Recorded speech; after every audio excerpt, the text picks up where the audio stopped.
नमस्कार, मी doctor Rahul Ruikar, kidney विकार तज्ञ व किडनी प्रत्यारोपण तज्ञ म्हणून मेडिकल हॉस्पिटल छत्रपती संभाजीनगर येथे कार्यरत आहे। तर आज आपण डायबिटीजच्या पेशंटनी किडनीची स्पेशल काळजी का घ्यायला पाहिजे याबद्दलची माहिती जाणून घेणार आहोत। डायबिटिक नेफ्रोपॅथी म्हणजे काय?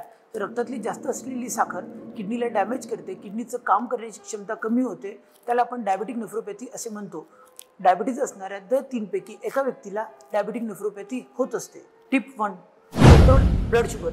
रक्तातली आपली साखरेची पातळी ही मर्यादित असली पाहिजे। जास्त असलेली साखर ही किडनीसाठी डॅमेज करते। Tip 2, regular checkup.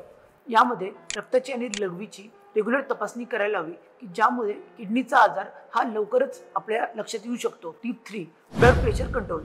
डायबिटीज असणाऱ्या पेशंट्समध्ये जर जास्त रक्तदाब असेल तर किडनीचे डॅमेज फास्ट होते, त्यामुळे डायबिटिक पेशंटनी ब्लड प्रेशर कंट्रोल करणं हे खूप जास्त आवश्यक असते। डायबिटीजच्या पेशंटनी रेग्युलर किडनीची काळजी घेतल्यास डायबिटिक नेफ्रोपॅथी आपण टाळू शकतो। धन्यवाद।